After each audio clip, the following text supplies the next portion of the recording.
Ini adalah kasus rutin harian di mana kebetulan pasien ini bukan kontrol rutin di saya, jadi dia kontrol rutin di rumah sakit lain dan hanya ingin memastikan kondisi kehamilan yang dikatakan sebenarnya pertama dia tidak menyangka bahwa kehamilan ini sudah berhenti berkembang. Ya, istilahnya ingin mencari pendapat lain. Maka ya kita tunjukkan bahwa sebenarnya kehamilan sudah berhenti dari berapa lama. Tanpa ada keluhan, ya awal muntah ya lazim biasa. Tapi di sini kita tidak menemukan detak jantung janin lagi. Ini yang kita pantau. Ini adalah pembuluh darah di sekeliling rahim. Jadi ya aliran darah yang kita lihat itu aliran darah si ibu ya. Nah, kita lihat ini aliran darah yang kita bidik pada janin di mana harusnya ada detak jantung di tengah-tengah tubuh janin, detak jantung tidak terlihat lagi. Ya, ada keluhannya flek tapi tidak banyak, tidak drastis perdarahan begitu tidak ada. Ini janinnya, jadi janinnya sudah tidak ada detak dan dengan sendirinya ya tidak ada arus darah yang mengalir masuk dan keluar dari jantung janin lagi.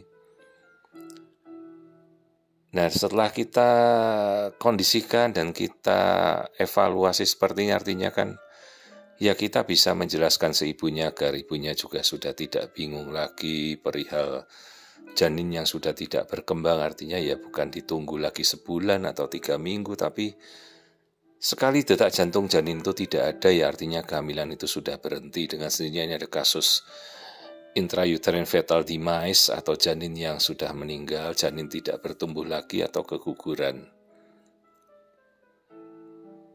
Nah, ini kita rekonstruksi bentuknya ya masih utuh. Karena di dalam itu kan air ketuban ya, air ketuban itu kan sifatnya steril ya. Nah, ini bentuk janinnya masih seperti itu ya, jadi kapan dipastikan, nah kita bisa ukur berhentinya kapan. Ini kira-kira usia hamilnya sudah 9 minggu lebih. Nah kita ukur nih tunas kaki, tunas tangan sudah terlihat. Jadi kalau sudah seperti ini ya biasanya sudah 8 minggu. Jadi 8 minggu ya kurang lebih 1 minggu yang lalu sudah tidak berkembang lagi ya. Ini berhenti berkembangnya di usia kehamilan 8 minggu. Jadi kira-kira 10 hari yang lalu janin ini sudah tidak ada detaknya ya. Dasarnya kita menjelaskan apa kondisi-kondisi ini ibunya ingin tahu ya. Sekarang kalau kita mau cek genetika sudah telat karena genetika dicek pada janin yang masih hidup. Sekarang kita bisa mengecek NIPT atau cek analisa genetika. Sementara kalau kita melihat analisa labnya belum dilakukan apapun, jadi kita mau tahu apakah ada infeksi virus, tokso, rubella, sitomegalovirus, herpes, segala macam. Begitu hamil ya segera dilakukan, jadi paling tidak kita ada dasar. Lab apapun belum dicek, jadi termasuk kita tidak tahu apakah ibunya ada diabetes, infeksi pipis, sama sekali tidak ada data atau ada faktor pengentalan darah koagulasi yang menyumbat aliran darah kita tidak punya, jadi datanya kita buta sama sekali. Ibunya sendiri tidak ada keluhan apapun. Jadi ya kita anjurkan nanti setelah ini kita bersihkan ya mungkin dengan tindakan kuretase, baru setelah dia hamil lagi ya yuk kita planning anatominya, mungkin nanti harus dicek benar-benar.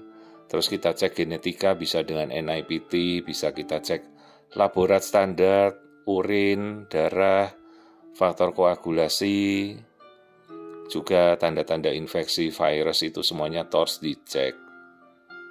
Jadi ya sekarang kita belum tahu apapun penyebabnya kenapa. Paling sering genetika tapi ya belum ada bukti apapun. Nanti kalau setelah ini bersih ya dia mau hamil lagi secepatnya silahkan, tidak ada masalah. Jadi ini keguguran pada 9 minggu.